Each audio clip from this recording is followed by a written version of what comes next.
जय हिंद दोस्तों। आज हम बात करने वाले हैं अपने class 10th ICSE chapter second physics की, जो कि हमारा वर्क, पावर एंड एनर्जी। तो इस चैप्टर में देखो मेनली हमारे लिए क्या क्या पढ़ना है। मेन हमारे लिए देखो वर्क के बारे में पढ़ना है, मेजरमेंट ऑफ वर्क पढ़ना है, डिपेंडेंट ऑफ वर्क किस पर डिपेंड करता है, ऐसा यूनिट, सीजीएस यूनिट, रिलेशन, इस दूसरे से रिलेशन, पावर के भी कुछ इसी तरीके से, और हमारे लिए लास्ट में पढ़नी है एनर्जी और पावर एनर्जी के डिफरेंस, पावर वर्क के डिफरेंस, इन तरीके की छोटी छोटी और मेन जो आपकी इंपॉर्टेंट बात है वो सारी डिस्कस कर लेंगे। तो सबसे पहले आपके लिए बता दें कि आपका चैप्टर का नाम है वर्क, पावर एंड एनर्जी। तो सबसे पहले मेन हमारे लिए समझ में क्या आता है चैप्टर के नेम से कि वर्क होता क्या है। तो भैया वर्क हम किस तरीके से अपने डेली लाइफ में कह सकते हैं कि कोई भी हम फिजिकल और मेंटल काम करते हैं उसके लिए क्या हम वर्क कह सकते हैं, कह सकते हैं। लेकिन फिजिक्स के हिसाब से ये वर्क नहीं होता। अगर आपने कोई चीज़ मेंटल तरीके से की, काम किया कोई, ठीक है, मेंटल तरीके से, तो वो फिजिक्स के हिसाब से वर्क नहीं होगा। या कोई ऐसा फिजिकल काम करा जो फिजिक्स नहीं मानता है कि आपने ये वर्क किया। जैसे एक एग्जांपल ले लेते हैं, वो बाद में, हाँ एग्जांपल बाद में बात करेंगे, लेकिन अपनी सीधी सीधी बात कर लेते हैं। फिजिक्स के हिसाब से वर्क उसे कहते हैं जब आपने किसी भी एक ऑब्जेक्ट पर फोर्स लगाया और वो ऑब्जेक्ट ने कोई डिस्प्लेसमेंट या कोई डिस्टेंस कवर की, तब आपका माना जाता है वो फिजिक्स के हिसाब से वर्क। तो हमें फिजिक्स पढ़ रहे हैं तो फिजिक्स के ही अनुसार हमारे लिए समझना होगा, ठीक है। तो यहाँ अपनी आप पर्सनल लाइफ ना घुसाइए क्योंकि यहाँ चल रही है फिजिक्स, ठीक है। तो मेन देखो वर्क हमारा होता क्या है। तो सबसे पहले वर्क किसके लिए कहते हैं, डेफिनेशन आपकी है कि when we applied a force on a body, rigid body, ठीक है, नहीं solid body, ठीक है, when we applied force on a solid body then the body displace, तो वो भाई जो आपकी बॉडी डिस्प्लेस हुई उसके लिए कहा जाता है वर्क, ठीक है। तो इस तरीके से समझेंगे, जब तक हमारे बॉडी पर फोर्स लगाने के बाद कोई अगर डिस्प्लेसमेंट नहीं हुआ तो आपका वो वर्क नहीं कहलाया जाएगा, ठीक है। Work is said to be done only when the body displays after applying a force in the direction applied to force। मतलब फोर्स लगे लेकिन उस डायरेक्शन में बॉडी हमारी डिस्प्लेस करनी चाहिए। ये आपने जो सबसे पहले बेसिक एग्जांपल ले लेते हैं, ये हमारी है फुटबॉल, ठीक है। अब यहाँ से हमारा कोई भी एक बहुत ही अच्छा प्लेयर यहाँ आके ऐसे किक करता है, ठीक है, अपने पैर से। यहाँ इसने बॉल के लिए किक किया तो बॉल या तो इस तरीके से, वो चाहे ऊपर किक करे, चाहे मान लो ऊपर नहीं मानते हैं, हम मानते हैं सीधी तरीके से, बॉल सीधे आगे गई और बॉल आ गई यहाँ पर हमारी फुटबॉल, ठीक है। तो हमें क्या समझ में आया, इस बंदे ने इस बॉल पर अपना फोर्स लगाया, किक की, ठीक है। ये बॉल आपकी रखी है, बंदा आया बहुत तेज से भाग के, इसने इसमें किक किया। अब किक करने के बाद बॉल हमारी यहाँ से यहाँ पहुँच गई, तो मतलब हमारी बॉडी में डिस्प्लेसमेंट हुआ, तो उसके लिए हम कहेंगे वर्क। लेकिन वर्क किसके लिए नहीं कहते हैं, जब तक फिजिक्स में हमारा वर्क उसके लिए नहीं कहेंगे जब तक हम अपने सारे, तो उसमें भी एक कंडीशन होती है यार, उसके लिए बताएंगे। पहले अभी केवल ये समझ लेते हैं कि वर्क किसके लिए कहते हैं, वो हमारे लिए समझ में आ गया। अब और भी एग्जांपल इसके लिए देने के लिए ज़रूरत नहीं है वैसे, कि अब मान लो आपने, और इसके एग्जाम्पल देख लो, चलो एक कार है, ठीक है, हल्की फुल्की कार है। कार किस तरीके से बनेगी, ड्राइंग थोड़ी ऐसी है, ठीक है। मान लो कि आपकी ये कार है, अब आपने यहाँ खड़े होके इस पर लगाया फोर्स, कार आपकी चलती चलती यहाँ पर पहुँच गई, ठीक है। तो मतलब हल्की कार थी इसलिए आपने फोर्स लगा दिया, या तो आप में कोई ज़्यादा ताकत थी, ठीक है, या तो कार कोई ज़्यादा हल्की थी, ठीक है, मतलब तो वो आपकी कार यहाँ से यहाँ पहुँच गई, तो यहाँ से यहाँ का जो डिस्प्लेसमेंट हुआ उसके लिए कह देंगे हम वर्क। या कोई भी ऐसी चीज़, ये मार्कर है, हमने मार्कर पर यहाँ अपना फोर्स लगाया अपने हाथ से, अब ये मार्कर यहाँ से यहाँ पहुँच गया, तो इसमें डिस्प्लेसमेंट हुआ, तो मतलब हमने कुछ काम करा। फिजिक्स के हिसाब से भाई जब तक आप कोई बॉडी पर अगर फोर्स लगाते हैं और बॉडी अगर वो डिस्प्लेस हुई, तब तो आपका वर्क माना जाएगा, वरना वर्क नहीं माना जाता है, ठीक है। तो हमारा मेनली वर्क किस किस चीज़ से मेजरमेंट किया जाता है, ठीक है। तो हमारा मेजरमेंट ऑफ वर्क आ जाता है topic, measurement of work. Main हमारा ये टॉपिक आ जाता है कि वर्क के लिए हम मेजर किस तरीके से कर सकते हैं, ठीक है। तो पहला, the amplitude of force applied, समझ गए होंगे कि कितना हम फोर्स एक चीज पर लगा रहे हैं, तब हमारा वर्क कह देगा, या the displacement covered by body, या इस तरीके से कह सकते हैं जब आपने फोर्स लगाया बॉडी पर तब जो बॉडी ने डिस्प्लेसमेंट कवर की, उस तरीके से। तो मेजरमेंट आपका वर्क दो तरीके से करता है, या तो आप फोर्स लगाते हैं या डिस्प्लेसमेंट। तो हमें इतना कुछ समझ के हम इसका फॉर्मूला बना सकते हैं कि हमारा वर्क का जो फॉर्मूला आता है वो होता है फोर्स इनटू डिस्प्लेसमेंट। अब आप डिस्प्लेसमेंट के लिए आपके यहाँ एस दिया हुआ है, एस रिप्रेजेंट करता है डिस्प्लेसमेंट के लिए, ठीक है। तो आप क्या कह सकते हैं कि आपका वर्क का जो फॉर्मूला है, work is equals to force into displacement, ठीक है। तो बस सिंपल सा। और ये डी के लिए आपका एस यूज़ करते हैं यहाँ, जब आप शॉर्ट में लिखते हैं ये वाला W equal F into S, ये आपका हो गया फोर्स इंटू वो work equal force into displacement, ये आपका फोर्स का हो जाता है। अब बात करते हैं एक्सप्रेशन ऑफ वर्क की। आपका वर्क किस किस तरीके से एक्सप्रेस किया जा सकता है। तो आपका वर्क जो है दो तरीके से एक्सप्रेस किया जा सकता है। देखो, हमने अभी फुटबॉल का जो एग्जांपल लिया था कि मान लो ये एक अच्छा लड़का है, ठीक है, यहाँ खड़ा है, यहाँ खड़े होके इसने इस पैर से अपने किक की बॉल, ठीक है। अब बॉल यहाँ डिस्प्लेस करके या तो एक कंडीशन है यहाँ पर जाएगी, मतलब स्ट्रेट लाइन जाएगी, आगे जाएगी ग्राउंड में, ठीक है, ग्राउंड में आगे बढ़ती हुई जाएगी, या एक कंडीशन होती है कि इसने इस तरीके से किक की कि बॉल उठ के आगे जाएगी। तो इससे आप कुछ इस तरीके से समझ सकते हैं कि हमारा जो वर्क है वो दो तरीके से हो सकता है, या तो बिल्कुल सीधी तरीके से या कोई एंगल बना के। अब यहाँ पर जब ये बॉल ऊपर उठ के गई तो यहाँ बन गया हमारा कोई ना कोई एंगल। तो वर्क के फिर दो फॉर्मूले निकल के आते हैं। जैसे पहला फॉर्मूला होता है हमारा वर्क का, work is equals to force into displacement, और दूसरा फॉर्मूला यहाँ से हमारे लिए समझ में आया कि दूसरा फॉर्मूला हमारा क्या हो सकता है, work is equals to force into displacement into cos theta. मतलब कोई थीटा कोई भी हमारा एंगल हो सकता है, या हमारा एंगल 30 भी हो सकता है, एंगल हमारा 45 डिग्री भी हो सकता है, कोई भी एंगल हमारे यहाँ हो सकता है। तो हम यहाँ दो कह सकते हैं, work is equal to force into displacement, या work is equal to force into displacement into cos theta. Cos theta तभी लगेगा जब आपके फोर्स में कोई ना कोई एंगल बनेगा, तभी जाकर आपके कॉस थीटा आपका एंगल फॉर्मूले में लग जाएगा, ठीक है। तो इतनी बात हमारे लिए समझ में आ गई कि एक्सप्रेशन ऑफ वर्क आपका दो तरीके से डिपेंड करता है, ठीक है। तो यहाँ लिख देते हैं एक्सप्रेशन ऑफ वर्क, या आप इसके लिए कोई और भी एग्जांपल ले सकते हैं। तो इसके लिए हम सेकंड एग्जांपल अपना दूसरा इस तरीके से कह सकते हैं। मान लीजिए आपके पास कोई ऑब्जेक्ट है, आपके पास ये ऑब्जेक्ट है यहाँ, ठीक है। अब ये ऑब्जेक्ट है और आपके पास एक है रास्ता ये, तो आप आराम से इस ऑब्जेक्ट के लिए धक्का देकर आगे बढ़ा के यहाँ ले आएंगे, ठीक है। तो ये ऑब्जेक्ट आपका बहुत आराम से सीधे सीधे आगे पीछे चला जाएगा। ये हो जाएगी आपकी डिस्प्लेसमेंट, आपने फोर्स लगाया, फोर्स इनटू डिस्प्लेसमेंट, ये हो गया आपका वर्क, ठीक है। वर्क मान लिया जाएगा आपका। अब दूसरा एग्जांपल इसी का कि मान लो आपके पास ये ऑब्जेक्ट है कुछ इस तरीके से, और आपके लिए ऊपर चढ़ा के ले जाना है, ऊपर चढ़ा के ले जाना है, तो आप इसमें फोर्स लगाएंगे। जब फोर्स लगाएंगे तो ये कोई एंगल पर, ठीक है, ये आपकी मेन जो है ज़मीन है, ठीक है। अब ये आपका ऊपर करके ऐसे बना हुआ है, तो आपको ऊपर ले जाना है, तो आपका ये एंगल है।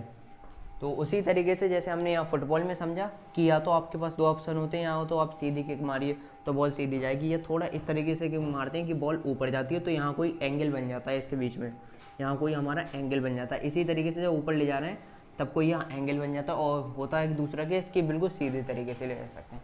तो बस वर्क का दो फॉर्मूले बनते हैं इसके हिसाब से, work is equal to force into displacement, ये आपका डिस्प्लेसमेंट है, भूले ना, ठीक है, क्योंकि इसी तरीके से आपकी बुक में भी गिवन है। यह हो गया आपका डिस्प्लेसमेंट। और दूसरा फॉर्मूला है work is equal to force into displacement into cos theta, ठीक है। ये दो आपके फॉर्मूले हो गए। अब बात करते हैं, एक चीज़ आपकी आती है कि पॉजिटिव, निगेटिव और ज़ीरो, ये तीन कंडीशन आपकी वर्क की कब हो सकती हैं? पॉजिटिव, ज़ीरो और नेगेटिव। पॉजिटिव, ज़ीरो, नेगेटिव आपके वर्क कब कब कहलाए जा सकते हैं, किस किस कंडीशन में आपकी ये तीनों कंडीशन वैलिड करेंगे?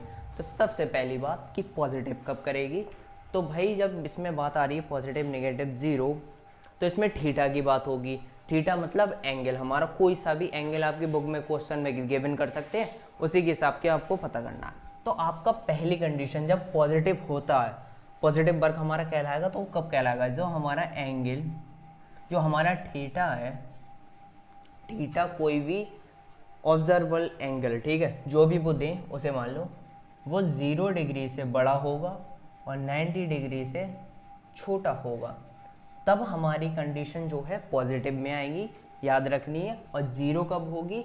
जब हमारा theta is equal to 90 degree, तब हमारा जो आंसर मतलब एंगल होगा वर्क डन ज़ीरो, यहाँ वर्क बिल्कुल नहीं माना जाएगा। और इसी केस में एक फेमस एग्जांपल है भाई, कुली का बहुत एग्जांपल चलता है, ठीक है, कुली का जो देखो सभी एग्जांपल बता देते हैं, तो हम भी बता दे रहे हैं कि कुली का इसमें एग्जांपल इस तरीके से कहते हैं। तो जैसे कि कुली, आप कोई स्टेशन पे गए, तो आपने कहा कि कुली भाई इधर आओ, वो आया, उसने कहा बताओ भाई, तो आपने कहा कि भाई हमारा सामान ले चलो यहाँ से वहाँ तक हमारी टैक्सी तक, तो उसने कहा ठीक है। तब कुली, मान लो ये आपका कुली है, कुली के ऊपर आप, उसने आपका सामान रख लिया, कुली यहाँ से यहाँ तक गया टैक्सी के पास तक, ठीक है, कुली ने यहाँ सामान रखा, अब कुली गया, कुली की जाने की डायरेक्शन देखो, कुली इस डायरेक्शन में जा रहा है, ठीक है, सामान आपका उसके ऊपर है, कुली यहाँ से यहाँ जा रहा है, और उसके बीच में जो ये एंगल बनना है, कौन सा एंगल बनना है, ध्यान से देखो, ये आगे बढ़ रहा है कुली इस तरीके से, तो ये आपका एंगल 90 डिग्री बनना है, ठीक है। एक डायग्राम से समझो, यह आपका सामान है, ये कुली भाई हैं, और इन्होंने आपका सामान है अपने सिर पर उठाया हुआ, और आप मस्ती में चश्मा लगाए जा रहे हैं, ठीक है, जो भी है। अब यहाँ पर टैक्सी है, अब कुली जब आगे बढ़ेगा तो ये आपकी ज़मीन है, टैक्सी यहाँ खड़ी है, जैसी ही बना लो, ठीक है, टैक्सी। अब कुली जब आगे बढ़ेगा तो इसके और ज़मीन के बीच में बनेगा एंगल 90 डिग्री, ठीक है, ये हमारा बन गया एंगल 90 डिग्री। और हमें पता है कि एंगल थीटा जो अब हमारा 90 डिग्री है, तो वर्क हमारा ज़ीरो होगा। अब आप ऐसा तो नहीं कह सकते हो जब कुली हमारे यहाँ पहुँचेगा सामान लेके, कि कहोगे कि भाई तुम्हारा फिजिक्स के हिसाब से तो काम तुमने बिल्कुल किया ही नहीं, तुम्हारा एंगल जो है थीटा हो गया 90 डिग्री, और 90 डिग्री की हमारी वैल्यू होती है ज़ीरो, ठीक है, कॉस थीटा, कॉस 90 डिग्री हमारा होता है इक्वल ज़ीरो। तो इस हिसाब से तो आपने हमारा बिल्कुल काम किया ही नहीं, आपने जीरो काम किया, आपका एक भी पैसा होगा, तो ऐसा मत करना, ठीक है, वो आपकी आगे रियल लाइफ, ये होगी फिजिक्स, ठीक है। तो फिजिक्स कुछ अलग ही चलती है। तो यह हो गया आपका एक एग्जांपल 0 डिग्री का समझाने के लिए। अब नेगेटिव किस तरीके से होगा? नेगेटिव आपका तब होता है जब आपका थीटा 180 डिग्री हो, तब आपका जो वर्क होता है नेगेटिव में, वो किस तरीके से, हम क्योंकि हमारी कॉस 180 डिग्री की जो वैल्यू होती है वो नेगेटिव बनती है। तो आपके लिए समझ में आ गया, और यहाँ हमारी इसकी पॉजिटिव की 1 होती है, ठीक है। तो आपके लिए यहाँ समझ में आना चाहिए थीटा 0 डिग्री की वैल्यू 1। तो आपसे अगर पूछ लें कि वर्क में हाईएस्ट जो आपकी थीटा की वैल्यू है वो हाईएस्ट कितनी होगी और लोएस्ट कितनी होगी, हाईएस्ट होगी 1, लोएस्ट होगी -1, और सबसे मीडियम में पहुंच के 0। तो आपका वर्क 3 पार्ट में डिवाइड हो सकता है, पॉजिटिव, नेगेटिव, ज़ीरो। पॉजिटिव में बता दिया कि 0 से बड़ा 90 से छोटा होना चाहिए, ज़ीरो में बता दिया कि थीटा हमारा 90 डिग्री होना चाहिए, तो हमारा कॉस 90 ज़ीरो होता है। और नेगेटिव में बता दिया कि थीटा हमारा 180 होगा, तो हमारा हो जाएगा -1। ये तीनों आपको कंडीशन पता लग गई। अब बात करते हैं अपने अगले टॉपिक की तरफ, जो कि है पॉजिटिव, ज़ीरो और नेगेटिव हो गया। अब यूनिट्स के बारे में बात कर लेते हैं। यूनिट्स भी इम्पोर्टेंट हैं क्योंकि यूनिट्स से हमारे न्यूमेरिकल भी बन जाते हैं। यूनिट्स ऑफ वर्क, अब समझ में आ जाएगा, SI unit of work is joule, CGS unit of work is अर्ग। अब जूल और अर्ग आपके लिए पता होगा कि किस तरीके से रिलेटेड होते हैं, और 1 जूल आपके लिए पता होने चाहिए कि 1 joule is equal to 1 newton into 1 metre. इस तरीके से भी आप लिख सकते हैं 1 joule is equal to newton metre. ठीक है, अब यहाँ 1 लगा दो चाहे नहीं, क्योंकि 1 joule is equal to newton metre. तो इस तरीके से आप कह सकते हैं न्यूटन मीटर। अब जूल और अर्ग आपका किस तरीके से रिलेट होता है वो आपके देख लेते हैं। ठीक है, किस तरीके से इनका रिलेशन होता है। तो सबसे पहले 1 जूल हमारा कितना होता है, 1 joule is equal to 1 newton into 1 metre. 1 newton is equal to 10 की पावर 5 डाइन। डाइन कोई चुड़ैल नहीं, ठीक है, ये फिजिक्स का वर्ड है डाइन। और 1 मीटर इक्वल टू 10 की पावर 2 सेंटीमीटर। तो हमें पता लग गया। और डाइन इंटू सेंटीमीटर के लिए हम क्या कहते हैं, डाइन इंटू सेंटीमीटर जब हमारा लिखा हुआ हो तो वो आ जाता है हमारा 10 की पावर 7। डाइन इंटू सेंटीमीटर के लिए कहते हैं अर्ग। तो हमारा 1 joule finally is equal to 10 की पावर 7 अर्ग। हमारा 1 जूल 10 की पावर 7 अर्ग के बराबर होता है। किस तरीके से कि 1 जूल हमारा 1 न्यूटन मीटर हमें पता है, और 1 न्यूटन के लिए हम 10 की पावर 5 डाइन लिख सकते हैं होता है, और 1 मीटर के लिए हम 10 की पावर 2 सेंटीमीटर लिख सकते हैं, मतलब 100 सेंटीमीटर। अब यहाँ हमारा आ गया डाइन इंटू सेंटीमीटर के लिए हम कहते हैं अर्ग, और ये हो गई 10 की पावर 5 और 2 प्लस हो गए 10 की पावर 7 अर्ग। तो 1 जूल इज इक्वल टू 10 की पावर 7 अर्ग। तो ये आपका क्वेश्चन आ जाता है, कभी कभी बोर्ड में आया है, शायद लास्ट ईयर आया भी था, कि आपका रिलेशन बिटवीन जूल एंड अर्ग। ठीक है, तो इस तरीके से कह सकते हैं, भैया कह देंगे 1 जूल इज इक्वल टू, किस तरीके से भी आपका ये क्वेश्चन बना के दे सकते हैं। तो ये हो गई आपकी बात यूनिट ऑफ वर्क की। ठीक है, तो ये आपके वर्क की यूनिट सारी हो गई। अब बात करते हैं अपने नेक्स्ट टॉपिक की, मेन पार के ऊपर, कि पार क्या होता है। तो पार हमारी डेफिनेशन से क्या समझते हैं, हमारी पार की डेफिनेशन क्या होती है भाई, the rate of doing work is called power. The rate of doing work, अब लिख लो, कॉल्ड पार। जितना आपने काम किया, कितने टाइम में आपने इतना काम किया, इतने टाइम में, तो वो हो गया आपका power. The rate of doing work, कितने समय में आपने कितना काम किया, वो आपका आ जाता है पावर में। तो पावर का हमारा इसी से फॉर्मूला क्या बनता है, power is equal to work done by time taken, और ऐसे भी लिख दो वर्क बाय टाइम, शॉर्ट में power is equal to work by time. तो इस तरीके से भी आप आराम से कह सकते हैं। इसके लिए बहुत इजी, पार का फॉर्मूला हमें इसी से, इसकी डेफिनेशन समझ में आ गया कि the rate of doing work is called power. तो कितने टाइम में हमने कितना स्पेसिफिक काम किया, तो उसके लिए हम कहेंगे अपनी पार। तो वो हमारी होगी वर्क बाय टाइम की, कितने समय में हमने कितना काम किया। अब बात कर लेते हैं यूनिट्स ऑफ पार। इसकी SI यूनिट ऑफ पार होती है वॉट। ठीक है, CGS यूनिट वही होती है अर्ग। और ज़्यादा इसमें हमारे लिए कुछ खास पढ़ने के लिए था नहीं। और एक चीज़ और कि आपकी KW, इसमें कन्फ्यूजन रहता है। ठीक है, KW जो होती है हमारी पावर की यूनिट होती है, और KWH हमारी एनर्जी की यूनिट होती है। अब बात करेंगे आगे एनर्जी की, तो हमें ये बात बहुत ध्यान रखनी है, हमारी ये बात इंपॉर्टेंट हो जाती है कि किलोवाट, ये KW का मतलब किलोवाट हमारी पावर की यूनिट हो जाएगी, और किलोवाट आवर हमारी एनर्जी की यूनिट हो जाएगी। तो इससे आपको ये बात क्लियर हो गई होगी। ये भी पूछ लेते हैं कि KW या KWH, ऐसे पूछ लेंगे कि ये एमसीक्यू में आपका क्वेश्चन आ सकता है इस तरीके का, ठीक है, कि KW है आपकी एनर्जी की यूनिट है या पावर की, तो आप बता सकते हैं KW हमारी पावर की यूनिट है और KWH हमारी एनर्जी की यूनिट है। तो ये बात होगी आपकी यूनिट ऑफ पावर की, ठीक है।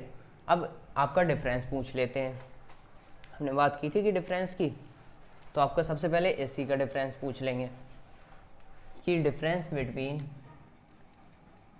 Work and power. देखो डिफरेंस लिखने का एग्जाम में सबसे मेन तरीका, सबसे पहले जिसकी डिफरेंस पूछिए जिन दो चीज़ों की, उनकी सबसे पहले लिख दो डेफिनेशन। तो इसकी आप डेफिनेशन लिख सकते हैं और इसकी डेफिनेशन, पहला पॉइंट आपका वो हो जाएगा। वर्क की आपने डेफिनेशन लिख दी और पावर की, the rate of doing work is called power, और इसकी आपने डेफिनेशन, दोनों की डेफिनेशन लिख दी, पहला पॉइंट हो गया। पहला पॉइंट आपका डेफिनेशन, और इसकी भी पहला पॉइंट डेफिनेशन, ठीक है। और दूसरा हो गया कि वर्क का फॉर्मूला होता है फोर्स इनटू डिस्प्लेसमेंट, और इसका पावर का फॉर्मूला होता है वर्क बाय टाइम। तो हमें कुछ समझ में आया कि यहाँ हमारा T गिवन है या T नहीं गिवन है, तो हमारा ये होता है work done does not depend on time. जो हमारा वर्क होता है वो टाइम पर डिपेंड नहीं करता है, और हमारा पावर सीधे सीधे लिख दो डिपेंड ऑन टाइम। हमारा पावर जो है टाइम पर डिपेंड करता है, जो कि हमें फॉर्मूले से पता लग रहा है। और तीसरा इसका पॉइंट आप क्या लिख सकते हैं, तीसरा इसका पॉइंट एसआई यूनिट लिख दो, क्योंकि वो भी अलग अलग होती हैं। एसआई यूनिट ऑफ वर्क क्या होती है, जूल, जिसके लिए हम जे से भी रिप्रेजेंट करते हैं। और थर्ड इसकी एसआई यूनिट क्या होती है, अभी बताई, वॉट, जिसके लिए हम डब्ल्यू से, ठीक है। तो आपके बस दो डिफरेंस बहुत इजी होते हैं, केवल दो, इन्हें याद करने की ज़्यादा जरूरत नहीं होती है, क्योंकि आपने जब चैप्टर पढ़ रखा होता है तो आपको मेन में 2 से 3 पॉइंट लिख देते हो, मैक्सिमम 4 पॉइंट होते हैं। 3 पॉइंट में भी अगर 2 मार्क्स का क्वेश्चन आ जाता है कि डेफिनेशन वर्क पावर या पावर एनर्जी की लिख दो, 2 मार्क्स का करा जाए, तो आप 3 पॉइंट भी लिख सकते हैं और 4 लिख दें तो अच्छी बात है, लेकिन 3 पॉइंट पहली होगी इनकी दोनों की डेफिनेशन, ठीक है। दूसरा लिख दो कि आपको फॉर्मूले समझ में आ रहा है कि हमारा वर्क है वो टाइम पर डिपेंड नहीं करता, और पावर जो है टाइम पर डिपेंड करती है, और जो हमारा वर्क है उसकी ऐसा यूनिट होती है जूल, और पावर की होती है वॉट। तो ये आपके हो गए difference between power and work. अब बात कर लेते हैं एनर्जी की। अब एनर्जी क्या होती है, एनर्जी से आप क्या समझते हैं, सबसे पहली बात, the energy of a body is its capacity to doing work. तो हमें ये समझ में आया कि हमारी कितनी कैपेसिटी होती है कोई काम को करने की, उसके लिए हम कहते हैं एनर्जी, ठीक है। तो एनर्जी देखो 2 चीज़ों से रिलेट होती है, किस किस से, एनर्जी देखो, एक बात आपने सुनी होगी कन्वर्जन ऑफ एनर्जी, की एनर्जी के लिए हम कभी ना ही क्रिएट कर सकते हैं और कभी ना ही डिस्ट्रॉय कर सकते हैं। Energy can neither be created nor can be destroyed, it can only change from one form to another form. इसके लिए हम एक फॉर्म से दूसरी फॉर्म में कन्वर्ट कर सकते हैं। मान लो आपने कोई एक टास्क किया, आप किसी एक काम पर वर्क कर रहे हैं, ठीक है, आपने वर्क किया, आपकी कुछ एनर्जी इसमें वेस्ट हुई, ठीक है, इसमें आपने वर्क किया, इसकी कुछ एनर्जी आपकी वेस्ट हो गई, एनर्जी आपकी वेस्ट, ये इलेक्ट्रॉन नहीं है, एनर्जी है, ठीक है, एनर्जी आपकी कुछ वेस्ट हो गई, ठीक है। जिस ऑब्जेक्ट पर आपने काम किया, आप मान लो ये आपका ऑब्जेक्ट है, इस ऑब्जेक्ट पर आपने ये अपना वर्क किया, कि आपकी जो कुछ एनर्जी थी इस ऑब्जेक्ट पर वेस्ट हुई, तो इसने अपनी एनर्जी लूज करी और इसने एनर्जी अपनी गेन कर ली।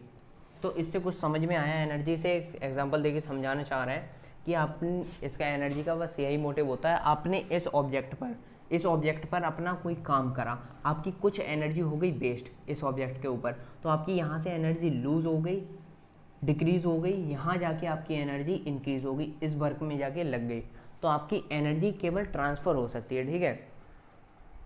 कि और इसके लिए आप एनर्जी के लिए क्रिएट नहीं कर सकते हैं और डिस्ट्रॉय नहीं कर सकते हैं। तो एनर्जी आपकी एक फॉर्म से दूसरी फॉर्म में ट्रांसफ़र हो गई। आपने कोई एक काम करा, आपकी कुछ एनर्जी डिक्रीज हुई और दूसरे ऑब्जेक्ट पे जिस पर आपने काम किया, जिससे काम किया उसकी डिक्रीज हो गई, और जिस पर काम किया उसकी जाके एनर्जी इंक्रीज हो गई। बस एनर्जी का यही मेन मोटिव होता है, ठीक है।